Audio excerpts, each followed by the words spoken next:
ਸਤਿ ਸ਼੍ਰੀ ਅਕਾਲ। ਤੁਸੀਂ ਦੇਖ ਰਹੇ ਹੋ ਪੰਜਾਬ ਮੇਲ ਯੂਐਸਏ ਟੀਵੀ। ਮੇਰਾ ਨਾਮ ਜਤਿੰਦਰ ਸਿੰਘ ਖਹਿਰਾ। ਖਬਰਾਂ ਦੇ ਇਸ ਬੁਲੇਟਿਨ 'ਚ ਤੁਹਾਡਾ ਸਵਾਗਤ ਹੈ। ਨਿਗਾਹ ਮਾਰਦੇ ਹਾਂ ਚੋਣਵੀਆਂ ਖਬਰਾਂ ਤੇ। ਗੋਬਿੰਦ ਸਾਗਰ ਝੀਲ ਦੇ ਵਿੱਚ ਪੰਜਾਬ ਦੇ 7 ਨੌਜਵਾਨ ਡੁੱਬੇ।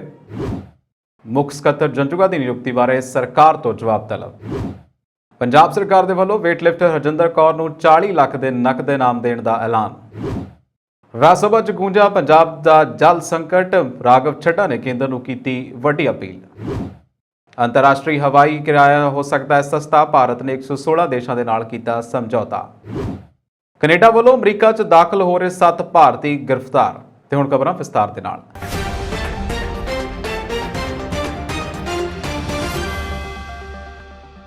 ਪੰਜਾਬ ਦੇ ਮੋਹਾਲੀ ਜ਼ਿਲ੍ਹੇ ਦੇ ਬਨੂੜ ਨਾਲ ਸੰਬੰਧਿਤ 7 ਨੌਜਵਾਨ ਅੱਜ ਇੱਥੇ ਬੰਗਾਨਾ ਸਬ ਡਿਵੀਜ਼ਨ ਅਧੀਨ ਆਉਂਦੇ ਅੰਦਰੌਲੀ ਪਿੰਡ ਵਿੱਚ ਗੋਬਿੰਦ ਸਾਗਰ ਝੀਲ ਦੇ ਵਿੱਚ ਡੁੱਬ ਗਏ, ਜਦੋਂ ਕਿ 4 ਨੌਜਵਾਨਾਂ ਨੇ ਤੈਰ ਕੇ ਜਾਨ ਬਚਾਈ। ਮ੍ਰਿਤਕਾਂ ਦੇ ਵਿੱਚ 2 ਸਕੇ ਭਰਾਵਾਂ ਸਮੇਤ 4 ਵਿਅਕਤੀ ਇੱਕੋ ਪਰਿਵਾਰ ਦੇ ਨਾਲ ਸੰਬੰਧਿਤ ਸਨ। ਇਹ ਸਾਰੇ ਨੌਜਵਾਨ ਮੋਟਰਸਾਈਕਲਾਂ ਤੇ ਪੀਰ ਨਗਾਹਾ ਬਾਬਾ ਬਾਲਕਨਾਥ ਮੰਦਿਰ ਅਤੇ ਨੈਣਾ ਦੇਵੀ ਦੀ ਯਾਤਰਾ ਦੇ ਲਈ ਘਰੋਂ ਨਿਕਲੇ ਸਨ। ਡੁੱਬਣ ਵਾਲੇ ਨੌਜਵਾਨਾਂ ਦੀ ਪਛਾਣ ਪਵਨ ਕੁਮਾਰ 35 ਸਾਲ, ਰਮਨ ਕੁਮਾਰ 19, ਲਾਭ ਕੁਮਾਰ 17, ਲਖਬੀਰ ਸਿੰਘ 16, ਅਰੁਣ ਕੁਮਾਰ 14, ਵਿਸ਼ਾਲ ਕੁਮਾਰ 18 ਤੇ ਸ਼ਿਵ ਕੁਮਾਰ 16 ਦੇ ਵਜੋਂ ਦੱਸੀ ਗਈ ਹੈ। ਤੈਰ ਕੇ ਕੰਢੇ ਲੱਗੇ ਨੌਜਵਾਨਾਂ ਦੇ ਵਿੱਚ ਕਿਸ਼ਨ ਲਾਲ 32, ਗੁਰਪ੍ਰੀਤ ਸਿੰਘ 23, ਰਮਨ ਕੁਮਾਰ 17 ਤੇ ਸੋਨੂ ਕੁਮਾਰ 28 ਸ਼ਾਮਲ ਨੇ। ਵਧੀਕ ਐਸਪੀ ਪ੍ਰਵੀਨ ਤਿਮਾਰ ਨੇ ਦੱਸਿਆ ਕਿ ਭਾਖੜਾ ਬਿਆਸ ਮੈਨੇਜਮੈਂਟ ਬੋਰਡ ਦੇ ਗੋਤਾਖੋਰਾਂ ਦੀ ਮਦਦ ਦੇ ਨਾਲ ਡੁੱਬੇ ਨੌਜਵਾਨਾਂ ਦੀਆਂ ਲਾਸ਼ਾਂ ਬਾਹਰ ਕੱਢ ਲਈਆਂ ਗਈਆਂ ਨੇ। ਝੀਲ 'ਚ ਡੁੱਬਣ ਵਾਲੇ ਸਾਰੇ ਨੌਜਵਾਨ ਬਨੂੜ ਦੇ ਵਾਰਡ ਨੰਬਰ 11 ਦੀ ਨੀਰਾ ਸ਼ਾਹ ਕਲੋਨੀ ਦੇ ਵਸਨੀਕ ਸਨ। ਘਟਨਾ ਦਾ ਪਤਾ ਲੱਗਦਿਆਂ ਹੀ ਬਨੂੜ ਸ਼ਹਿਰ ਦੇ ਸਮੁੱਚੇ ਖੇਤਰ ਦੇ ਵਿੱਚ ਸੋਗ ਦੀ ਲਹਿਰ ਫੈਲ ਗਈ ਹੈ ਅਤੇ ਮ੍ਰਿਤਕਾਂ ਦੇ ਪਰਿਵਾਰਾਂ ਦਾ ਰੋ ਰੋ ਕੇ ਬੁਰਾ ਹਾਲ ਹੋ ਗਿਆ। ਪੀੜਤ ਨੌਜਵਾਨਾਂ ਦੇ ਘਰ ਮੌਜੂਦ ਕਾਉਂਸਲਰ ਭਜਨ ਲਾਲ, ਸੁਰਜੀਤ ਰਾਮ ਤੇ ਕਈ ਹੋਰ ਪਰਿਵਾਰਕ ਮੈਂਬਰਾਂ ਨੇ ਦੱਸਿਆ ਕਿ ਇਹ ਇੱਥੋਂ 11 ਨੌਜਵਾਨ 5 ਮੋਟਰਸਾਈਕਲਾਂ ਦੇ ਉੱਤੇ ਸਵੇਰੇ 5 ਵਜੇ ਪੀਰ ਨਗਾਹਾ ਬਾਬਾ ਬਾਲਕਨਾਥ ਮੰਦਿਰ ਅਤੇ ਨੈਣਾ ਦੇਵੀ ਦੀ ਯਾਤਰਾ ਦੇ ਲਈ ਗਏ ਸਨ। ਸਾਰਿਆਂ ਨੇ 3 ਅਗਸਤ ਨੂੰ ਵਾਪਸ ਪਰਤਣਾ ਸੀ। ਇਸ ਕਲੋਨੀ ਦੇ ਵਸਨੀਕਾਂ ਦੇ ਵੱਲੋਂ ਬਾਬਾ ਬਾਲਕਨਾਥ ਮੰਦਿਰ ਵਿਖੇ ਲੰਗਰ ਲਗਾਇਆ ਹੋਇਆ ਹੈ, ਜਿਸ ਵਿੱਚ ਪਹੁੰਚ ਕੇ ਇਹਨਾਂ ਨੌਜਵਾਨਾਂ ਨੇ ਸੇਵਾ ਕਰਨੀ ਸੀ। ਘਟਨਾ ਬਾਅਦ ਦੁਪਹਿਰ 3:30 ਵਜੇ ਵਾਪਰੀ ਹੈ। ਯਾਤਰਾ ਲਈ ਗਏ ਨੌਜਵਾਨਾਂ ਦੇ ਵਿੱਚ ਇੱਕ ਨੌਜਵਾਨ ਕਿਸ਼ਨ ਨੇ ਇਸ ਘਟਨਾ ਦੇ ਬਾਰੇ ਆਪਣੇ ਪਰਿਵਾਰਾਂ ਨੂੰ ਸੂਚਿਤ ਕੀਤਾ। ਪੰਜਾਬ ਅਤੇ ਹਰਿਆਣਾ ਹਾਈ ਕੋਰਟ ਨੇ ਅੱਜ ਪੰਜਾਬ ਦੇ ਨਵੇਂ ਮੁੱਖ ਸਕੱਤਰ ਵੀਕੇ ਜੰਜੂਗਾ ਦੀ ਨਿਯੁਕਤੀ ਦੇ ਮਾਮਲੇ 'ਚ ਸੂਬਾ ਸਰਕਾਰ ਤੋਂ ਜਵਾਬ ਮੰਗਿਆ ਹੈ। ਜਸਟਿਸ ਰਾਮ ਮੋਹਨ ਦੀ ਅਦਾਲਤ ਨੇ ਪੰਜਾਬ ਸਰਕਾਰ ਨੂੰ 2 ਹਫ਼ਤਿਆਂ ਦੇ ਵਿੱਚ ਜਵਾਬ ਦਾਇਰ ਕਰਨ ਦੇ ਲਈ ਕਿਹਾ ਹੈ ਅਤੇ ਇਸ ਨਿਯੁਕਤੀ ਦੇ ਨਾਲ ਜੁੜੇ ਦਸਤਾਵੇਜ਼ ਪੇਸ਼ ਕਰਨ ਦੇ ਹੁਕਮ ਵੀ ਜਾਰੀ ਕੀਤੇ ਨੇ। ਅਦਾਲਤ ਦੇ ਵਿੱਚ ਅੱਜ ਪੰਜਾਬ ਸਰਕਾਰ ਦੇ ਵੱਲੋਂ ਨਵੇਂ ਐਡਵੋਕੇਟ ਜਨਰਲ ਵਿਨੋਦ ਘਈ ਪੇਸ਼ ਹੋਏ ਸਨ। ਐਡਵੋਕੇਟ ਜਨਰਲ ਨੇ ਪੱਖ ਰੱਖਿਆ ਕਿ ਵੀਕੇ ਜੰਜੂਗਾ ਦੀ ਨਿਯੁਕਤੀ ਪ੍ਰਮੋਸ਼ਨ ਨਹੀਂ ਹੈ, ਬਲਕਿ ਟ੍ਰਾਂਸਫਰ ਹੈ ਅਤੇ ਇਸ ਬਾਰੇ ਸਾਰੇ ਤੱਥ ਅਦਾਲਤ ਅੱਗੇ ਰੱਖ ਦਿੱਤੇ ਜਾਣਗੇ।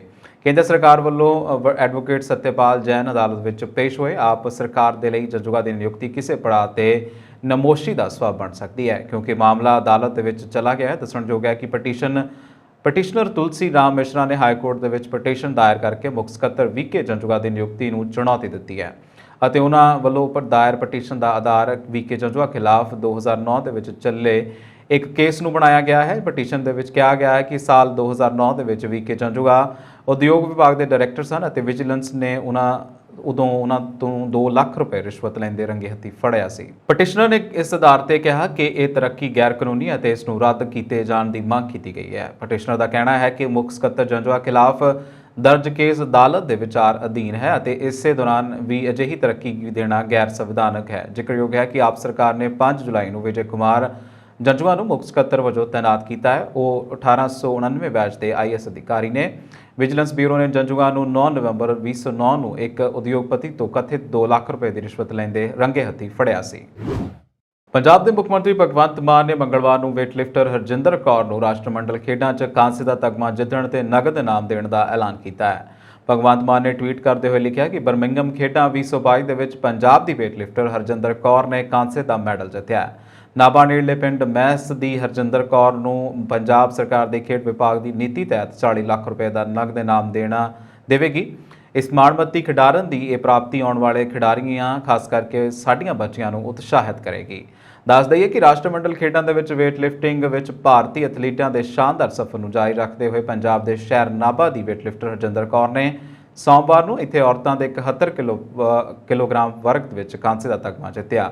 ਹਰਜਿੰਦਰ ਨੇ ਸਨੈਚ ਦੇ ਵਿੱਚ 93 ਅਤੇ ਕਲੀਨ ਐਂਡ ਜਰਕ ਦੇ ਵਿੱਚ 119 ਕਿਲੋਗ੍ਰਾਮ ਦਾ ਭਾਰ ਚੁੱਕ ਕੇ ਕੁੱਲ 212 ਕਿਲੋਗ੍ਰਾਮ ਭਾਰ ਨਾਲ ਕਾਂਸੇ ਦਾ ਤਗਮਾ ਜਿੱਤਿਆ ਹੈ। ਇਸ ਇਵੈਂਟ ਦਾ ਸੋਨ ਤਗਮਾ ਇੰਗਲੈਂਡ ਦੀ ਸਾਰਾ ਡੇਵਿਸ ਨੇ ਜਿੱਤਿਆ, ਜਦਕਿ ਚਾਂਦੀ ਦਾ ਤਗਮਾ ਕੈਨੇਡਾ ਦੀ ਐਲਕਸਿਸ ਐਸ਼ਵਰਥ ਨੇ ਜਿੱਤਿਆ ਹੈ। ਪੰਜਾਬ ਵਿੱਚ ਡੂੰਘੇ ਹੋ ਰਹੇ ਜਲ ਸੰਕਟ ਦਾ ਮਾਮਲਾ ਰਾਜ ਸਭਾ ਦੇ ਵਿੱਚ ਗੂੰਜਿਆ ਅਤੇ ਆਮ ਆਦਮੀ ਪਾਰਟੀ ਦੇ ਸਾਂਸਦ ਮੈਂਬਰਾਂ ਨੇ ਇਸ ਮਾਮਲੇ ਤੇ ਕੇਂਦਰ ਸਰਕਾਰ ਨੂੰ ਘੇਰਦਿਆਂ ਕਿਹਾ ਕਿ ਉਸ ਦੇ ਜਲ ਸੰਕਟ ਸੰਬੰਧੀ ਅਜੇ ਤੱਕ ਕੋਈ ਯੋਜਨਾ ਨਹੀਂ ਬਣਾਈ। ਰਾਜ ਸਭਾ ਮੈਂਬਰ ਰਾਘਵ ਚੱਡਾ ਨੇ ਇਹ ਮੁੱਦਾ ਸਭ ਤੋਂ ਪਹਿਲਾਂ ਉਠਾਉਂਦਿਆਂ ਕਿਹਾ ਕਿ ਪੰਜਾਬ ਦੇ ਵਿੱਚ ਪਾਣੀ ਦਾ ਸੰਕਟ ਦਿਨੋਂ ਦਿਨ ਡੂੰਘਾ ਹੁੰਦਾ ਜਾ ਰਿਹਾ। ਉਹ ਉਸ ਸੂਬੇ ਦੇ ਪ੍ਰਤੀਨਿਧ ਹਨ ਜਿਸ ਦਾ ਨਾਂ 5 ਦਰਿਆਵਾਂ ਤੇ ਪਿਆ ਸੀ। ਰਾਘਵ ਚੱਡਾ ਨੇ ਕਿਹਾ ਕਿ ਜਦੋਂ ਦੇਸ਼ ਦੇ ਵਿੱਚ ਅਨਾਜ ਦੀ ਘਾਟ ਹੋਈ ਸੀ ਤਾਂ ਪੰਜਾਬ ਦੇ ਵਿੱਚ ਹਰੀ ਕ੍ਰਾਂਤੀ ਆਈ ਸੀ ਅਤੇ ਪੰਜਾਬ ਨੇ ਪੂਰੇ ਦੇਸ਼ ਦਾ ਢਿੱਡ ਭਰਿਆ ਸੀ। ਪੰਜਾਬ ਅਨਾਜ ਦੀ ਪੈਦਾਵਾਰ ਦੇ ਵਿੱਚ ਹਮੇਸ਼ਾ ਮੋਹਰੀ ਰਿਹਾ ਹੈ। ਅੱਜ ਪੰਜਾਬ ਦੇ ਵਿੱਚ ਅਨਾਜ ਦੀ ਪੈਦਾਵਾਰ ਦੇ ਲਈ ਜਲ ਸੰਕਟ ਗੰਭੀਰ ਹੁੰਦਾ ਜਾ ਰਿਹਾ। ਉਹਨਾਂ ਕਿਹਾ ਕਿ ਪੰਜਾਬ ਦੇ ਕਈ ਬਲਾਕਾਂ ਦੇ ਵਿੱਚ ਤਾਂ ਧਰਤੀ ਹੇਠਲਾ ਪਾਣੀ ਦਾ ਪੱਧਰ 400 ਤੋਂ 500 ਫੁੱਟ ਤੱਕ ਹੇਠਾਂ ਚਲਾ ਗਿਆ ਹੈ। ਅੱਜ ਝੋਨੇ ਦੀ ਕਾਸ਼ਤ ਦੇ ਲਈ ਪਾਣੀ ਦੀ ਘਾਟ ਹੈ। ਰਾਘਵ ਚੱਡਾ ਨੇ ਕਿਹਾ ਕਿ ਧਰਤੀ ਹੇਠਲੇ ਪਾਣੀ ਦਾ ਪੱਧਰ ਡਿੱਗਣਾ ਅਤੇ ਮਾਲਵਾ ਖੇਤਰ ਦੇ ਵਿੱਚ ਪਾਣੀ ਦਾ ਗੰਧਲਾ ਹੋਣਾ ਗੰਭੀਰ ਵਿਸ਼ਾ ਹੈ। ਜਦੋਂ ਤੱਕ ਅਸੀਂ ਇਕੱਠੇ ਹੋ ਕੇ ਪੰਜਾਬ ਦੇ ਪਾਣੀ ਨੂੰ ਬਚਾਉਣ ਦੇ ਉਪਰਾਲੇ ਨਹੀਂ ਕਰਾਂਗੇ, ਉਦੋਂ ਤੱਕ ਫਸਲਾਂ ਦੇ ਝਾੜ ਤੇ ਮਾੜਾ ਅਸਰ ਪੈਂਦਾ ਰਹੇਗਾ। ਉਹਨਾਂ ਕਿਹਾ ਕਿ 1 ਕਿਲੋ ਚੌਲ ਪੈਦਾ ਕਰਨ ਦੇ ਲਈ ਲਗਭਗ 5000 ਲੀਟਰ ਪਾਣੀ ਲੱਗਦਾ ਹੈ। ਜਿਸ ਤਰ੍ਹਾਂ ਪਾਣੀ ਦਾ ਸੰਕਟ ਵੱਧ ਰਿਹਾ ਹੈ, ਉਸ ਨੂੰ ਵੇਖਦੇ ਹੋਏ ਆਉਣ ਵਾਲੇ ਸਮੇਂ ਦੇ ਵਿੱਚ ਝੋਨੇ ਦੀ ਪੈਦਾਵਾਰ ਦੇ ਲਈ ਹੋਰ ਪਾਣੀ ਦੀ ਲੋੜ ਪਵੇਗੀ। ਇਸ ਲਈ ਕੇਂਦਰ ਸਰਕਾਰ ਨੂੰ ਪੰਜਾਬ ਦੇ ਲਈ ਵਿਸ਼ੇਸ਼ ਯੋਜਨਾ ਬਣਾਉਣ ਦੀ ਲੋੜ ਹੈ। ਭਾਰਤ ਸਰਕਾਰ ਨੇ 116 ਦੇਸ਼ਾਂ ਦੇ ਨਾਲ ਦੁਵੱਲੇ ਹਵਾਈ ਸੇਵਾ ਸਮਝੌਤੇ ਕੀਤੇ ਨੇ, ਜਿਸ ਦੇ ਤਹਿਤ ਵਿਦੇਸ਼ੀ ਏਅਰਲਾਈਨਾਂ ਨੂੰ ਦੇਸ਼ ਦੇ ਮਹਾਨਗਰਾਂ ਦੇ ਵਿੱਚ ਹੋਰ ਉਡਾਣਾਂ ਨੂੰ ਜੋੜਨ ਦੀ ਇਜਾਜ਼ਤ ਦਿੱਤੀ ਜਾਵੇਗੀ। ਭਾਰਤ ਨੇ ਜਿਨ੍ਹਾਂ ਦੇਸ਼ਾਂ ਦੇ ਨਾਲ ਦੁਵੱਲੇ ਹਵਾਈ ਸਮਝੌਤੇ ਕੀਤੇ ਨੇ ਉਹਨਾਂ ਦੇ ਵਿੱਚ ਯੂਰਪ, ਮੱਧ ਪੂਰਬ ਅਤੇ ਦੱਖਣੀ ਅਮਰੀਕਾ ਦੇ ਦੇਸ਼ ਸ਼ਾਮਲ ਨੇ। ਨਿਊਜ਼ ਏਜੰਸੀ NI ਮੁਤਾਬਕ ਟਰੈਵਲਰ ਇੰਡਸਟਰੀ ਦੇ ਮਾਹਿਰਾਂ ਦਾ ਕਹਿਣਾ ਹੈ ਕਿ ਭਾਰਤ ਸਰਕਾਰ ਦੇ ਇਸ ਕਦਮ ਦੇ ਨਾਲ ਯਾਤਰੀਆਂ ਨੂੰ ਫਾਇਦਾ ਹੋਵੇਗਾ ਅਤੇ ਹਵਾਈ ਕਿਰਾਏ 'ਚ ਵੀ ਕਟੌਤੀ ਹੋ ਸਕਦੀ ਹੈ। Anju Varia, director group business development STIC traveller group ਨੇ ਕਿਹਾ ਕਿ ਸੀਟ ਸਮਰੱਥਾ ਵਧਾਉਣ ਅਤੇ ਵਿਦੇਸ਼ੀ ਏਅਰਲਾਈਨਾਂ ਦੇ ਲਈ ਓਪਨ ਸਕਾਈ ਪਾਲਿਸੀ ਬਣਾਉਣ ਦੇ ਲਈ ਦੂਜੇ ਦੇਸ਼ਾਂ ਦੇ ਨਾਲ ਦੁਵੱਲੇ ਹਵਾਈ ਸੇਵਾ ਸਮਝੌਤਿਆਂ ਦੇ ਵਿੱਚ ਦਾਖਲ ਹੋਣਾ ਚੰਗਾ ਹੈ, ਕਿਉਂਕਿ ਇਹ ਯਾਤਰੀਆਂ ਦੀ ਮਦਦ ਕਰੇਗਾ ਤੇ ਸਭ ਨੂੰ ਲਾਭ ਹੋਵੇਗਾ। ਸਰਕਾਰ ਨੇ ਇਹ ਵੀ ਕਿਹਾ ਕਿ ਇਹ ਮੌਜੂਦਾ ਸਮੇਂ ਵਿੱਚ ਦੇਸ਼ੀ ਏਅਰਲਾਈਨਾਂ ਦੇ ਪੱਖ ਦੇ ਵਿੱਚ ਕਾਲਾਂ ਦੀ ਗਿਣਤੀ ਵਿੱਚ ਮਹੱਤਵਪੂਰਨ ਅਸੰਤੁਲਨ ਦੇ ਕਾਰਨ ਹੈ। ਇਹ ਕਿਸੇ ਵੀ ਗੈਰ ਮੈਟਰੋ ਹਵਾਈ ਅੱਡੇ ਨੂੰ ਇਸ ਉਦੇਸ਼ ਦੇ ਲਈ ਵਿਦੇਸ਼ੀ ਏਅਰਲਾਈਨ ਨੂੰ ਨਵੇਂ ਪੁਆਇੰਟ ਆਫ ਕਾਲ ਪ੍ਰਦਾਨ ਕਰਨ ਦੀ ਇਜਾਜ਼ਤ ਨਹੀਂ ਦੇਵੇਗੀ। ਆਪਰੇਟਿੰਗ ਯਾਤਰੀ ਸੇਵਾ ਦਾ ਆਫ ਕਾਲ ਨਹੀਂ ਦੇਣਾ ਭਾਰਤੀ ਮਨੋਨੀਤ ਏਅਰਲਾਈਨ ਵਿਦੇਸ਼ਾਂ ਦੇ ਨਾਲ ਭਾਰਤ ਦੁਆਰਾ ਕੀਤੇ ਗਏ ਦੁਵੱਲੇ ਸਮਝੌਤਿਆਂ ਦੇ ਦਾਇਰੇ ਵਿੱਚ ਹੈ। ਕਨੂਰ ਅੰਤਰਰਾਸ਼ਟਰੀ ਹਵਾਈ ਅੱਡੇ ਸਮੇਤ ਕਿਸੇ ਵੀ ਅੰਤਰਰਾਸ਼ਟਰੀ ਹਵਾਈ ਅੱਡੇ ਤੇ ਇਸ ਤੋਂ ਨਿਰਧਾਰਤ ਸੰਚਾਲਨ ਨੂੰ ਮਾਊਂਟ ਕਰਨ ਲਈ ਸੁਤੰਤਰ ਹਨ। ਤੁਹਾਨੂੰ ਦੱਸ ਦਈਏ ਕਿ ਟਰੈਵਲ ਇੰਡਸਟਰੀ ਲੰਬੇ ਸਮੇਂ ਤੋਂ ਸਰਕਾਰ ਤੋਂ ਮੰਗ ਕਰ ਰਹੀ ਹੈ ਕਿ ਵਿਦੇਸ਼ੀ ਏਅਰਲਾਈਨਸ ਨੂੰ ਮੈਟਰੋ ਏਅਰਪੋਰਟ ਤੋਂ ਇਲਾਵਾ ਹੋਰ ਸ਼ਹਿਰਾਂ ਤੋਂ ਸੰਚਾਲਨ ਕਰਨ ਦੀ ਇਜਾਜ਼ਤ ਦਿੱਤੀ ਜਾਵੇ। ਡੌਂਕੀ ਰਾਹੀਂ ਜਾਂ ਫਿਰ ਕਿਸੇ ਹੋਰ ਗੈਰ ਕਾਨੂੰਨੀ ਤਰੀਕੇ ਨਾਲ ਅਮਰੀਕਾ ਦੇ ਵਿੱਚ ਦਾਖਲ ਹੁੰਦੇ ਸਮੇਂ ਹੁਣ ਤੱਕ ਬਹੁਤ ਸਾਰੇ ਭਾਰਤੀ ਆਪਣੀ ਜਾਨ ਗਵਾ ਚੁੱਕੇ ਨੇ, ਪਰ ਫਿਰ ਵੀ ਲੋਕ ਲਗਾਤਾਰ ਇੱਕ ਖਤਰਨਾਕ ਕਦਮ ਚੁੱਕ ਰਹੇ ਨੇ। ਇਸੇ ਤਰ੍ਹਾਂ 7 ਹੋਰ ਭਾਰਤੀਆਂ ਨੂੰ ਗ੍ਰਿਫਤਾਰ ਕੀਤਾ ਗਿਆ ਜੋ ਕਿ ਕੈਨੇਡਾ ਦੇ ਵੱਲੋਂ ਗੈਰ ਕਾਨੂੰਨੀ ਢੰਗ ਦੇ ਨਾਲ ਅਮਰੀਕਾ ਦੇ ਵਿੱਚ ਦਾਖਲ ਹੋ ਰਹੇ ਸਨ। 20 ਤੋਂ 25 ਸਾਲ ਉਮਰ ਦੇ ਇਹ 7 ਨੌਜਵਾਨ ਗੁਜਰਾਤ ਤੇ ਗਾਂਧੀਨਗਰ ਦੇ ਮਹਿਸਾਣਾ ਦੇ ਵਾਸੀ ਸਨ। ਇਹ ਸਾਰੇ ਜਣੇ ਕੈਨੇਡਾ ਦੇ ਕਿਊਬੈਕ ਸੂਬੇ ਦੇ ਰਸਤੇ ਰਾਹੀਂ ਨਿਊਯਾਰਕ ਦੇ ਵਿੱਚ ਦਾਖਲ ਹੋਣ ਦੀ ਕੋਸ਼ਿਸ਼ ਕਰ ਰਹੇ ਸਨ। ਇਸੇ ਦੌਰਾਨ US immigration and custom enforcement ਅਧਿਕਾਰੀਆਂ ਨੇ ਇਹਨਾਂ ਨੂੰ ਗ੍ਰਿਫਤਾਰ ਕਰ ਲਿਆ। ਗੁਜਰਾਤ ਦੇ ਵਾਸੀ ਇਹਨਾਂ ਸਾਰੇ ਨੌਜਵਾਨਾਂ ਦੇ ਤੇ ਏਲੀਅਨ ਐਕਟ ਤਹਿਤ ਦੋਸ਼ ਲਾਏ ਗਏ ਨੇ ਅਤੇ ਇਹਨਾਂ ਨੂੰ ਅਲਬਾਨੀ ਵਿੱਚ ਹਿਰਾਸਤ ਦੇ ਵਿੱਚ ਰੱਖਿਆ ਗਿਆ ਹੈ। ਨਿਊਯਾਰਕ ਪੁਲਿਸ ਗੁਜਰਾਤ ਦੇ ਵਿੱਚ ਇਹਨਾਂ ਨੌਜਵਾਨਾਂ ਦੇ ਪਰਿਵਾਰਾਂ ਦੇ ਕੋਲੋਂ ਪੁੱਛਗਿੱਛ ਕਰਕੇ ਵੇਰਵੇ ਇਕੱਠੇ ਕਰਨ ਦਾ ਯਤਨ ਕਰ ਰਹੀ ਹੈ, ਪਰ ਪਰਿਵਾਰਕ ਮੈਂਬਰਾਂ ਦਾ ਕਹਿਣਾ ਹੈ ਕਿ ਉਹਨਾਂ ਨੂੰ ਇਹਨਾਂ ਦੇ ਅਮਰੀਕਾ ਜਾਣ ਬਾਰੇ ਕੋਈ ਖਬਰ ਨਹੀਂ ਸੀ। ਅਮਰੀਕਾ ਦੇ ਪ੍ਰਤੀਨਿਧ ਸਦਨ ਦੀ ਸਪੀਕਰ ਨੈਂਸੀ ਪੈਲੋਸੀ ਆਪਣੇ ਏਸ਼ੀਆ ਦੌਰੇ ਦੀ ਸ਼ੁਰੂਆਤ ਕਰਦਿਆਂ ਅੱਜ ਤੜਕੇ ਸਿੰਗਾਪੁਰ ਪਹੁੰਚੇ ਨੇ। ਵਿਦੇਸ਼ ਮੰਤਰਾਲੇ ਨੇ ਜਾਣਕਾਰੀ ਦਿੰਦਿਆਂ ਦੱਸਿਆ ਕਿ ਪੈਲੋਸੀ ਨੇ ਸਿੰਗਾਪੁਰ ਦੇ ਪ੍ਰਧਾਨ ਮੰਤਰੀ ਲੀ ਹਿਸੀਨ ਲੂੰਗ, ਰਾਸ਼ਟਰਪਤੀ ਹਲੀਮਾ ਯਾਕੂਬ ਅਤੇ ਹੋਰ ਕੈਬਨਿਟ ਮੰਤਰੀਆਂ ਦੇ ਨਾਲ ਮੁਲਾਕਾਤ ਕੀਤੀ ਹੈ। ਮੰਤਰਾਲੇ ਨੇ ਇੱਕ ਬਿਆਨ ਦੇ ਵਿੱਚ ਦੱਸਿਆ ਕਿ ਖਿੱਤੇ ਦੇ ਵਿੱਚ ਅਮਰੀਕਾ ਦੇ ਵੱਲੋਂ ਸਬੰਧ ਮਜ਼ਬੂਤ ਬਣਾਉਣ ਦੀ ਦੁਹਰਾਈ ਗਈ ਵਚਨਬੱਧਤਾ ਦਾ ਲੀ ਨੇ ਸਵਾਗਤ ਕੀਤਾ ਹੈ ਅਤੇ ਦੋਵਾਂ ਦੇਸ਼ਾਂ ਨੇ ਹਿੰਦ ਪ੍ਰਸ਼ਾਂਤ ਆਰਥਿਕ ਢਾਂਚੇ ਵਰਗੀਆਂ ਪਹਿਲਕਦਮੀਆਂ ਬਾਰੇ ਵੀ ਚਰਚਾ ਕੀਤੀ ਹੈ। ਲੀ ਅਤੇ ਪੈਲੋਸੀ ਨੇ ਯੂਕਰੇਨ ਯੁੱਧ, ਤਾਇਵਾਨ ਦੇ ਵਿੱਚ ਬਣੇ ਤਣਾਅਪੂਰਨ ਮਾਹੌਲ, ਚੀਨ ਦੀ ਦਖਲਅੰਦਾਜ਼ੀ ਅਤੇ ਜਲਵਾਯੂ ਬਦਲਾਅ ਬਾਰੇ ਵੀ ਚਰਚਾ ਕੀਤੀ ਹੈ। ਵਿਦੇਸ਼ ਮੰਤਰਾਲੇ ਨੇ ਕਿਹਾ ਕਿ ਲੀ ਨੇ ਖੇਤਰੀ ਸ਼ਾਂਤੀ ਅਤੇ ਸੁਰੱਖਿਆ ਦੇ ਲਈ ਸਥਿਰ ਅਮਰੀਕਾ-ਚੀਨ ਸੰਬੰਧਾਂ ਦੇ ਮਹੱਤਵ ਨੂੰ ਉਭਾਰਿਆ ਹੈ। ਰਿਪੋਰਟਾਂ ਅਨੁਸਾਰ ਪੈਲੋਸੀ ਦੇ ਤਾਇਵਾਨ ਜਾਣ ਦੀ ਸੰਭਾਵਨਾ ਹੈ। ਪੈਲੋਸੀ ਨੇ ਐਤਵਾਰ ਨੂੰ ਇੱਕ ਬਿਆਨ ਦੇ ਵਿੱਚ ਕਿਹਾ ਸੀ ਕਿ ਉਹ ਸਿੰਗਾਪੁਰ, ਮਲੇਸ਼ੀਆ, ਦੱਖਣੀ ਕੋਰੀਆ ਅਤੇ ਜਾਪਾਨ ਦੌਰੇ ਦੌਰਾਨ ਵਪਾਰ, ਕਰੋਨਾ ਮਹਾਮਾਰੀ, ਜਲਵਾਯੂ ਪਰਿਵਰਤਨ, ਸੁਰੱਖਿਆ ਅਤੇ ਜਮਹੂਰੀ ਸ਼ਾਸਨ ਉੱਤੇ ਚਰਚਾ ਕਰੇਗੀ। ਹਾਲਾਂਕਿ ਪੈਲੋਸੀ ਨੇ ਇਹਨਾਂ ਖਬਰਾਂ ਦੀ ਪੁਸ਼ਟੀ ਨਹੀਂ ਕੀਤੀ ਸੀ ਕਿ ਉਹ ਤਾਇਵਾਨ ਦਾ ਦੌਰਾ ਵੀ ਕਰੇਗੀ, ਜਿਸ ਦੇ ਪੀਚਿੰਗ ਆਪਣਾ ਅਧਿਕਾਰ ਹੋਣ ਦਾ ਦਾਅਵਾ ਕਰ ਰਿਹਾ ਹੈ। ਸਿੰਗਾਪੁਰ ਦੇ ਇੱਕ ਸੰਸਦ ਮੈਂਬਰ ਨੇ ਦੱਸਿਆ ਕਿ ਪੈਲੋਸੀ ਮੰਗਲਵਾਰ ਨੂੰ ਮਲੇਸ਼ੀਆ ਦਾ ਦੌਰਾ ਕਰੇਗੀ। ਹਾਲਾਂਕਿ ਪੈਲੋਸੀ ਦੇ ਬੁੱਧਵਾਰ ਦੌਰੇ ਬਾਰੇ ਅਜੇ ਤੱਕ ਕੋਈ ਵੀ ਸਪਸ਼ਟ ਗੱਲ ਸਾਹਮਣੇ ਨਹੀਂ ਆਈ। ਇਨਫੋਰਸਮੈਂਟ ਡਾਇਰੈਕਟੋਰੇਟ ਨੇ ਮਨੀ ਲਾਂਡਰਿੰਗ ਦੇ ਮਾਮਲੇ 'ਚ ਕਾਂਗਰਸ ਦੀ ਮਲਕੀਅਤ ਵਾਲੇ ਨੈਸ਼ਨਲ ਹੈਰਾਲਡ ਅਖਬਾਰ ਦੀ ਦਿੱਲੀ ਸਥਿਤ ਦਫ਼ਤਰ ਸਮੇਤ 12 ਥਾਵਾਂ ਤੇ ਮੰਗਲਵਾਰ ਯਾਨੀ ਕਿ ਅੱਜ ਛਾਪੇ ਮਾਰੇ ਨੇ। ਅਧਿਕਾਰੀ ਸੂਤਰਾਂ ਨੇ ਦੱਸਿਆ ਕਿ ਈਡੀ ਦੇ ਅਧਿਕਾਰੀਆਂ ਨੂੰ ਕੁਝ ਕਾਗਜ਼ਾਤ ਦੀ ਤਲਾਸ਼ ਹੈ, ਜਿਸ ਲਈ ਈਡੀ ਨੇ ਇਹ ਛਾਪੇ ਮਾਰੇ ਨੇ। ਅਧਿਕਾਰੀਆਂ ਨੇ ਦੱਸਿਆ ਕਿ ਮਨੀ ਲਾਂਡਰਿੰਗ ਰੋਕਥਾਮ ਐਕਟ ਯਾਨੀ PMLA ਦੀ ਅਪਰਾਧਕ ਧਾਰਾਵਾਂ ਤਹਿਤ ਇਹ ਛਾਪੇ ਮਾਰੇ ਜਾ ਰਹੇ ਨੇ ਤਾਂ ਕਿ ਵਾਧੂ ਸਬੂਤ ਇਕੱਠੇ ਕੀਤੇ ਜਾ ਸਕਣ ਕਿ ਧਨ ਦਾ ਲੈਣ ਦੇਣ ਕਿਸ ਦਰਮਿਆਨ ਹੋਇਆ। ਸੰਘੀ ਏਜੰਸੀ ਦੇ ਅਧਿਕਾਰੀਆਂ ਨੇ ਮੱਧ ਦਿੱਲੀ 'ਚ ITO ਦੇ ਬਹਾਦਰ ਸ਼ਾਹ ਜ਼ਫਰ ਮਾਰਗ ਸਥਿਤ ਹੈਰਲੈਂਡ ਹਾਊਸ ਦੇ ਦਫ਼ਤਰ ਤੇ ਵੀ ਛਾਪਾ ਮਾਰਿਆ। ਇਸ ਦਾ ਪਤਾ ਅਖਬਾਰ ਨੂੰ ਪ੍ਰਕਾਸ਼ਿਤ ਕਰਨ ਵਾਲੇ ਐਸੋਸੀਏਟ ਜਰਨਲਸ ਲਿਮਟਿਡ ਨਾਂ ਦੇ ਰਜਿਸਟਰ ਨੇ ਹੈ। ਈਡੀ ਨੇ ਇਸ ਮਾਮਲੇ 'ਚ ਹਾਲ ਹੀ ਕਾਂਗਰਸ ਪ੍ਰਧਾਨ ਸੋਨੀਆ ਗਾਂਧੀ ਅਤੇ ਉਹਨਾਂ ਦੇ ਪੁੱਤਰ ਰਾਹੁਲ ਗਾਂਧੀ ਅਤੇ ਕਾਂਗਰਸ ਦੇ ਹੋਰ ਨੇਤਾਵਾਂ ਤੋਂ ਪੁੱਛਗਿੱਛ ਕੀਤੀ ਸੀ। ਅਧਿਆਪਕ ਭਰਤੀ ਘਪਲੇ 'ਚ ਪੱਛਮੀ ਬੰਗਾਲ ਦੇ ਗ੍ਰਿਫਤਾਰ ਕੀਤੇ ਗਏ ਮੰਤਰੀ ਪਾਰਥ ਚੈਟਰਜੀ ਪੁੱਛਗਿੱਛ ਤੋਂ ਇਨਫੋਰਸਮੈਂਟ ਡਾਇਰੈਕਟੋਰੇਟ ਨਾਲ ਸਹਿਯੋਗ ਨਹੀਂ ਕਰ ਰਹੇ। ਏਜੰਸੀ ਦੇ ਇੱਕ ਅਧਿਕਾਰੀ ਨੇ ਇਹ ਗੱਲ ਆਖੀ ਹੈ। ਉਹਨਾਂ ਨੇ ਦੱਸਿਆ ਕਿ ਪਾਰਥ ਚੈਟਰਜੀ ਅਧਿਆਪਕ ਭਰਤੀ ਘੁਟਾਲੇ ਦੀ ਜਾਂਚ ਦੇ ਸਬੰਧ 'ਚ ਈਡੀ ਦੇ ਜ਼ਿਆਦਾਤਰ ਸਵਾਲਾਂ ਦਾ ਜਵਾਬ ਨਹੀਂ ਦਿੱਤਾ। ਤ੍ਰਿਣਮੂਲ ਕਾਂਗਰਸ ਤੋਂ ਮੁਅੱਤਲ ਕੀਤੇ ਗਏ ਚੈਟਰਜੀ ਪੁੱਛਗਿੱਛ ਦੌਰਾਨ ਜ਼ਿਆਦਾਤਰ ਚੁੱਪ ਰਹੇ। ਉਹ ਅਕਸਰ ਇਹ ਹੀ ਬੋਲਦੇ ਹਨ ਕਿ ਉਹ ਥੱਕ ਗਿਆ ਹੈ। ਈਡੀ ਅਧਿਕਾਰੀਆਂ ਨੇ ਕਿਹਾ ਕਿ ਉਹ ਗ੍ਰਿਫਤਾਰੀ ਮਗਰੋਂ ਸਾਡੇ ਨਾਲ ਸਹਿਯੋਗ ਨਹੀਂ ਕਰ ਰਹੇ। ਉਹ ਅਕਸਰ ਥਕਾਵਟ ਦੀ ਸ਼ਿਕਾਇਤ ਕਰਦੇ ਨੇ ਅਤੇ ਸਾਡੇ ਸਵਾਲਾਂ ਦੇ ਜਵਾਬ ਦੇਣ ਤੋਂ ਬਚ ਰਹੇ ਨੇ। ਈਡੀ ਦੇ ਅਧਿਕਾਰੀ ਚੈਟਰਜੀ ਤੋਂ ਪੁੱਛਿਆ ਸੀ ਕਿ ਬਰਾਮਦ ਕੀਤੀ ਗਈ ਨਕਦੀ ਉਹਨਾਂ ਦੀ ਹੈ ਤਾਂ ਉਹਨਾਂ ਨੇ ਨਾ 'ਚ ਜਵਾਬ ਦਿੱਤਾ। ਅਧਿਕਾਰੀ ਇਸ ਧਨ ਦੇ ਸਰੋਤ ਬਾਰੇ ਪਤਾ ਲਗਾ ਰਹੇ ਨੇ। ਅਧਿਆਪਕ ਭਰਤੀ ਘਪਲੇ 'ਚ ਈਡੀ ਦੇ ਸ਼ਿਕੰਜੇ 'ਚ ਆਏ ਪਾਰਥ ਚੈਟਰਜੀ ਦਾ ਪੱਛਮੀ ਬੰਗਾਲ ਦੇ ਗਵਾਲਾਪੜ ਇਲਾਕੇ 'ਚ ਇੱਕ ਆਲੀਸ਼ਾਨ ਗੈਸਟ ਹਾਊਸ ਦਾ ਪਤਾ ਲੱਗਾ ਹੈ। ਈਡੀ ਜਾਂਚ 'ਚ ਸਾਹਮਣੇ ਆਇਆ ਹੈ ਕਿ ਪਾਰਥ ਨੇ ਕੁਝ ਪ੍ਰਾਪਰਟੀ ਅਰਪਿਤਾ ਮੁਖਰਜੀ ਦੇ ਨਾਂ ਤੇ ਰਜਿਸਟਰ ਕਰਵਾਈ ਹੈ। ਦੱਸਣਯੋਗ ਹੈ ਕਿ ਅਧਿਆਪਕ ਭਰਤੀ ਘਪਲੇ ਮਾਮਲੇ 'ਚ ਈਡੀ ਦੇ ਸ਼ਿਕੰਜੇ 'ਚ ਆਏ ਚੈਟਰਜੀ ਦੀ ਸਹਿਯੋਗੀ ਅਰਪਿਤਾ ਦੇ ਘਰੋਂ ਕਰੀਬ 50 ਕਰੋੜ ਦੀ ਨਕਦੀ ਅਤੇ ਸੋਨਾ ਬਰਾਮਦ ਹੋਇਆ ਹੈ। ਹਾਲਾਂਕਿ ਅਰਪਿਤਾ ਅਤੇ ਚੈਟਰਜੀ ਦੋਵੇਂ ਹੀ ਆਖ ਚੁੱਕੇ ਨੇ ਕਿ ਇਹ ਧਨ ਉਹਨਾਂ ਦਾ ਨਹੀਂ ਹੈ। ਦੋਵੇਂ ਈਡੀ ਦੀ ਗ੍ਰਿਫਤ ਦੇ ਵਿੱਚ ਹਨ।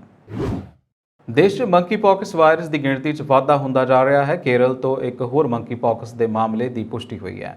ਇਹ ਜਾਣਕਾਰੀ ਸਿਹਤ ਮੰਤਰੀ ਵੀਨਾ ਜਾਰਜ ਨੇ ਦਿੱਤੀ ਹੈ। ਮੰਕੀਪੌਕਸ ਦਾ ਨਵਾਂ ਮਾਮਲਾ ਸਾਹਮਣੇ ਆਉਣ ਮਗਰੋਂ ਸੂਬੇ 'ਚ ਮਾਮਲਿਆਂ ਦੀ ਕੁੱਲ ਗਿਣਤੀ 5 ਹੋ ਗਈ ਹੈ। ਸਿਹਤ ਮੰਤਰੀ ਮੁਤਾਬਕ 30 ਸਾਲਾ ਵਿਅਕਤੀ 'ਚ ਮੰਕੀਪੌਕਸ ਪੋਜ਼ਿਟਿਵ ਪਾਇਆ ਗਿਆ ਹੈ। ਉਹ 27 ਜੁਲਾਈ ਨੂੰ UAE ਤੋਂ ਕੋਝੀਕੋਡ ਹਵਾਈ ਅੱਡੇ ਤੱਕ ਪਹੁੰਚਿਆ ਸੀ। ਮੁੱਲਾਪੁਰਮ 'ਚ ਉਕਤ ਵਿਅਕਤੀ ਦਾ ਇਲਾਜ ਚੱਲ ਰਿਹਾ ਹੈ। ਦੁਨੀਆ ਭਰ 'ਚ ਮੰਕੀਪੌਕਸ ਦਾ ਕਹਿਰ ਵਧਣ ਜਾ ਰਿਹਾ ਹੈ। ਭਾਰਤ 'ਚ ਕੇਰਲ ਤੋਂ 13 ਜੁਲਾਈ ਨੂੰ ਮੰਕੀਪੌਕਸ ਦਾ ਪਹਿਲਾ ਮਾਮਲਾ ਸਾਹਮਣੇ ਆਇਆ ਸੀ। ਇਸ ਤੋਂ ਬਾਅਦ ਹੁਣ ਤੱਕ ਕੁੱਲ 5 ਕੇਸ ਸਾਹਮਣੇ ਆ ਚੁੱਕੇ ਨੇ। ਅਫਰੀਕਾ ਤੋਂ ਨਿਕਲ ਕੇ ਮੰਕੀਪੌਕਸ ਦਾ ਵਾਇਰਸ ਬੀਤੇ ਕੁਝ ਦਿਨਾਂ 'ਚ ਹੀ 75 ਤੋਂ ਵੱਧ ਦੇਸ਼ਾਂ ਤੱਕ ਪਹੁੰਚ ਗਿਆ ਹੈ। ਵਿਸ਼ਵ ਸਿਹਤ ਸੰਗਠਨ WHO ਨੇ ਮੰਕੀਪੌਕਸ ਨੂੰ ਵੈਸ਼ਵਿਕ ਜਨਤਕ ਸਿਹਤ ਐਮਰਜੈਂਸੀ ਐਲਾਨ ਦਿੱਤਾ ਹੈ। ਪੰਜਾਬ ਦੇ ਗੈਂਗਸਟਰਾਂ ਦੇ ਹੌਸਲੇ ਬੁਲੰਦ ਨਜ਼ਰ ਆ ਰਹੇ ਨੇ। ਪੰਜਾਬੀ ਗਾਇਕ ਸਿੱਧੂ ਮੂਸੇਵਾਲਾ ਦਾ ਦਿਨ ਦਿਹਾੜੇ ਕਤਲ ਹੋਣ ਮਗਰੋਂ ਗੈਂਗਸਟਰਾਂ ਦੇ ਵੱਲੋਂ ਮਸ਼ਹੂਰ ਗਾਇਕਕਾਰ ਜਾਨੀ ਨੂੰ ਜਾਨੋਂ ਮਾਰਨ ਦੀਆਂ ਧਮਕੀਆਂ ਦਿੱਤੀਆਂ ਜਾ ਰਹੀਆਂ ਨੇ। ਚਿੱਠੀ 'ਚ ਜਾਨੀ ਲਿਖਦੇ ਹਨ ਕਿ ਕਾਫੀ ਸਮੇਂ ਤੋਂ ਉਹਨਾਂ ਨੂੰ ਤੇ ਉਹਨਾਂ ਦੇ ਮੈਨੇਜਰ ਨੂੰ ਸ਼ਰਾਰਤੀ ਅਨਸਰਾਂ ਦੇ ਵੱਲੋਂ ਜਾਨੋਂ ਮਾਰਨ ਦੀਆਂ ਧਮਕੀਆਂ ਮਿਲ ਰਹੀਆਂ ਨੇ। ਇਸ ਦੇ ਚੱਲਦਿਆਂ ਉਹ ਪੰਜਾਬ ਛੱਡ ਕੇ ਕਿਤੇ ਹੋਰ ਸ਼ਿਫਟ ਹੋ ਗਏ ਨੇ। ਜਾਨੋਂ ਮਾਰਨ ਦੀਆਂ ਧਮਕੀਆਂ ਮਿਲਣ ਦੇ ਚੱਲਦਿਆਂ ਉਹ ਤੇ ਉਹਨਾਂ ਦਾ ਮੈਨੇਜਰ ਦਿਮਾਗੀ ਤੌਰ ਤੇ ਵੱਡੀ ਪਰੇਸ਼ਾਨੀ ਚੱਲ ਰਹੇ ਨੇ। ਜਾਨੀ ਨੇ ਚਿੱਠੀ 'ਚ ਸਿੱਧੂ ਮੂਸੇਵਾਲਾ ਦਾ ਦਿਨ ਦਿਹਾੜੇ ਹੋਏ ਕਤਲ ਦਾ ਵੀ ਜ਼ਿਕਰ ਕੀਤਾ ਹੈ। ਉਹਨਾਂ ਕਿਹਾ ਕਿ ਇਸ ਮਾਹੌਲ ਦੇ ਚੱਲਦਿਆਂ ਉਹ ਕਿਤੇ ਸ਼ੂਟ ਕਰਨ ਤੋਂ ਵੀ ਡਰ ਰਹੇ ਨੇ, ਜਿਸ ਕਾਰਨ ਉਹਨਾਂ ਦਾ ਕੰਮਕਾਜੀ ਤੇ ਨਿੱਜੀ ਜ਼ਿੰਦਗੀ ਤੇ ਬਹੁਤ ਵੱਡਾ ਅਸਰ ਪੈ ਰਿਹਾ ਹੈ। ਅਫਗਾਨਿਸਤਾਨ 'ਚ ਅਮਰੀਕੀ ਹਵਾਈ ਹਮਲੇ 'ਚ ਅਲ-ਕਾਇਦਾ ਨੇਤਾ ਅਯਮਨ ਅਲ ਜਵਾਰੀ ਮਾਰਿਆ ਗਿਆ ਹੈ। ਉਸਮਾਨਾ ਬਿਨ ਲਾਦਨ ਦੇ ਅਮਰੀਕੀ ਕਾਰਵਾਈ ਦੇ ਵਿੱਚ ਮਾਰੇ ਜਾਣ ਤੋਂ ਬਾਅਦ ਜਵਾਹਰੀ ਅਲ-ਕਾਇਦਾ ਦਾ ਨੇਤਾ ਬਣ ਗਿਆ ਸੀ। ਲਗਭਗ 2 ਦਹਾਕੇ ਲੰਬੇ ਆਪਰੇਸ਼ਨ ਤੋਂ ਬਾਅਦ ਅਮਰੀਕਾ ਸੈਨਿਕਾਂ ਦੇ ਅਫਗਾਨਿਸਤਾਨ ਛੱਡਣ ਦੇ 11 ਮਹੀਨੇ ਬਾਅਦ ਅਮਰੀਕਾ ਨੇ ਅੱਤਵਾਦ ਵਿਰੋਧੀ ਇੱਕ ਮਹੱਤਵਪੂਰਨ ਆਪਰੇਸ਼ਨ ਦੇ ਵਿੱਚ ਇਹ ਸਫਲਤਾ ਹਾਸਲ ਕੀਤੀ ਹੈ। ਕੇਂਦਰੀ ਖੁਫੀਆ ਏਜੰਸੀ ਨੇ ਇਹ ਹਵਾਈ ਹਮਲਾ ਕੀਤਾ ਹੈ।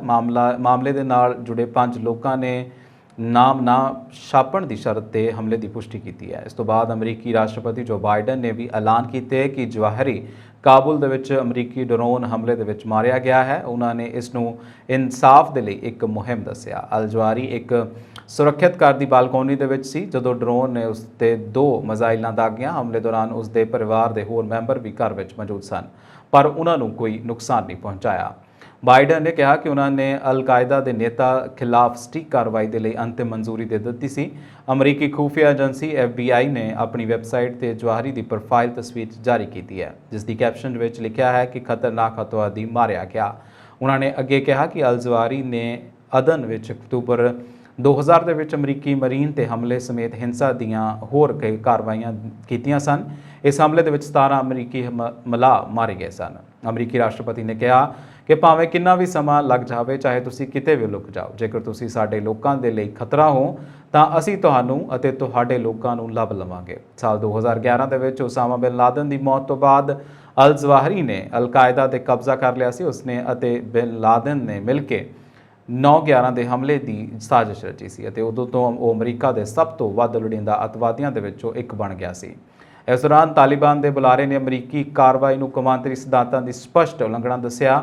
ਉਹਨਾਂ ਕਿਹਾ ਕਿ ਅਜਿਹੀਆਂ ਕਾਰਵਾਈਆਂ ਪਿਛਲੇ 20 ਸਾਲਾਂ ਦੇ ਅਸਫਲ ਤਜਰਬਿਆਂ ਦੀ ਦੁਹਰਾਈ ਹਨ ਅਤੇ ਅਮਰੀਕਾ ਅਫਗਾਨਿਸਤਾਨ ਅਤੇ ਖੇਤਰ ਦੇ ਹਿੱਤਾਂ ਦੇ ਖਿਲਾਫ ਨੇ।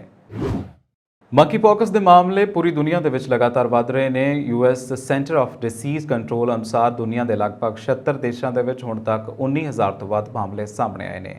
ਇਹਨਾਂ ਚੋਂ 18,000 ਮਾਮਲੇ ਉਹਨਾਂ 70 ਦੇਸ਼ਾਂ 'ਚ ਸਾਹਮਣੇ ਆਏ ਨੇ ਜਿੱਥੇ ਇਸ ਦਾ ਕੋਈ ਇਤਿਹਾਸ ਨਹੀਂ ਹੈ। ਅਮਰੀਕਾ ਦੀ ਗੱਲ ਕਰੀਏ ਤਾਂ 27 ਜੁਲਾਈ ਨੂੰ ਸਭ ਤੋਂ ਜ਼ਿਆਦਾ ਮਾਮਲੇ ਉੱਥੇ ਹੀ ਸਾਹਮਣੇ ਆਏ ਨੇ।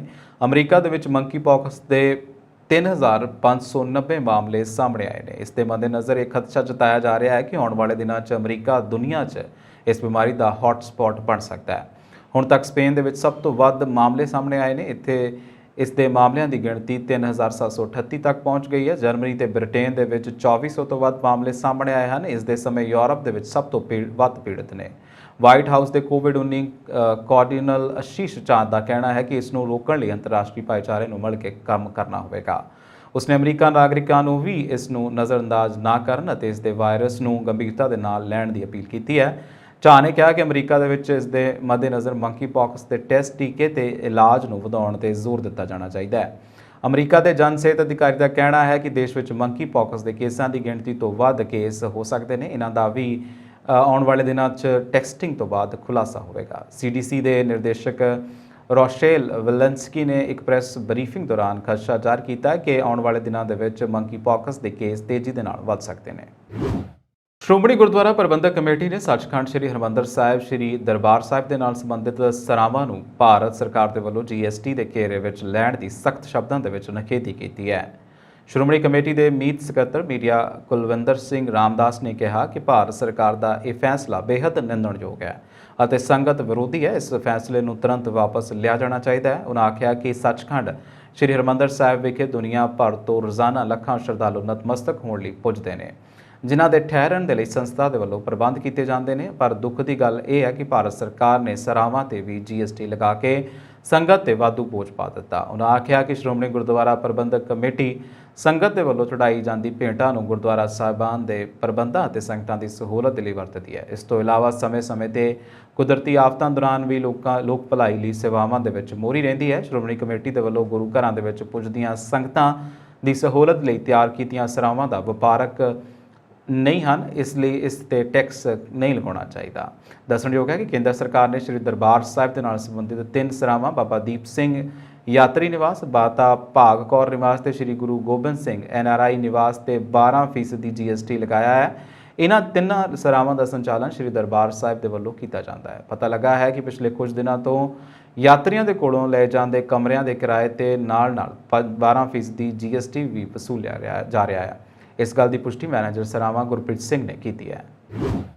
ਅਮਰੀਕਾ ਵਿਖੇ ਵਾਸ਼ਿੰਗਟਨ ਡੀਸੀ ਦੇ ਉੱਤਰ ਪੂਰਬੀ ਹਿੱਸੇ ਦੇ ਵਿੱਚ ਇੱਕ ਅਪਾਰਟਮੈਂਟ ਕੰਪਲੈਕਸ ਦੇ ਵਿੱਚ ਸੋਮਵਾਰ ਦੇਰ ਰਾਤ ਇੱਕ ਵਿਅਕਤੀ ਦੀ ਮੌਤ ਹੋ ਗਈ ਅਤੇ ਘੱਟੋ-ਘੱਟ 6 ਲੋਕਾਂ ਨੂੰ ਗੋਲੀ ਮਾਰ ਦਿੱਤੀ ਗਈ। ਵਾਸ਼ਿੰਗਟਨ ਪੋਸਟ ਨੇ ਪੁਲਿਸ ਮੁਖੀ ਰਾਬਰਟ ਜੋ ਕਿ ਕਾਉਂਟੀ 3 ਦੇ ਹਵਾਲੇ ਨਾਲ ਇੱਕ ਨਿਊਜ਼ ਕਾਨਫਰੰਸ ਦੇ ਵਿੱਚ ਦੱਸਿਆ ਕਿ ਅਜ਼ੀਜ਼ ਬੇਟਸ ਅਪਾਰਟਮੈਂਟ ਕੰਪਲੈਕਸ ਦੇ ਬਾਹਰ ਐਫ ਸਟਰੀਟ ਨਾਰਥ ਈਸਟ ਦੇ 1500 ਬਲਾਕ ਵਿੱਚ ਰਾਤ 8:30 ਵਜੇ ਦੇ ਕਰੀਬ ਗੋਲੀਬਾਰ ਦੀ ਸੂਚਨਾ ਦਿੱਤੀ ਗਈ ਸੀ।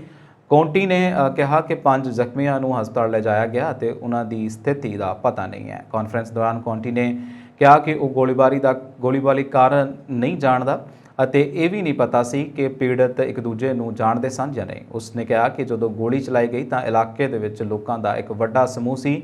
ਜਾਂਚ ਜਾਰੀ ਹੈ। ਕਾਉਂਟੀ ਨੇ ਅੱਗੇ ਕਿਹਾ ਕਿ ਭਾਈਚਾਰਿਆਂ ਦੇ ਵਿੱਚ ਹਿੰਸਾ ਦੀ ਲਹਿਰ ਨੂੰ ਰੋਕਣ ਦੇ ਲਈ ਕਈ ਕਦਮ ਚੁੱਕੇ ਜਾ ਰਹੇ ਨੇ। ਸਾਡੇ ਭਾਈਚਾਰਿਆਂ ਦੇ ਵਿੱਚ ਅਜਿਹੇ ਲੋਕ ਹਨ ਜੋ ਆਪਣੀ ਮਨੁੱਖਤਾ ਦੀਆਂ ਭਾਵਨਾਵਾਂ ਗਵਾ ਚੁੱਕੇ ਨੇ। ਗੋਲੀਬਾਰੀ ਦਾ ਸਥਾਨ ਕੈਪੀਟਲ ਹਿੱਲ ਦੇ ਉੱਤਰ ਪੂਰਬੀ ਕਿਨਾਰੇ ਦੇ ਨੇੜੇ ਕਿੰਗਮੈਨ ਪਾਰਕ ਇਲਾਕੇ ਦੇ ਵਿੱਚ ਹੈ। ਇੱਕ ਗੁਆਂਢੀ ਨੇ ਦੱਸਿਆ ਕਿ ਉਸਨੇ ਘੱਟੋ-ਘੱਟ 15 ਗੋਲੀਆਂ ਸੁਣੀਆਂ ਨੇ। ਇਸ ਹੁਣ ਤੱਕ ਦੀਆਂ ਖਬਰਾਂ ਤੁਸੀਂ ਦੇਖਦੇ ਰਹੋ ਪੰਜਾਬ ਮੇਲ USA TV। ਮੈਨੂੰ ਦਿਓ ਆ ਗਿਆ। ਸਤਿ ਸ਼੍ਰੀ ਅਕਾਲ।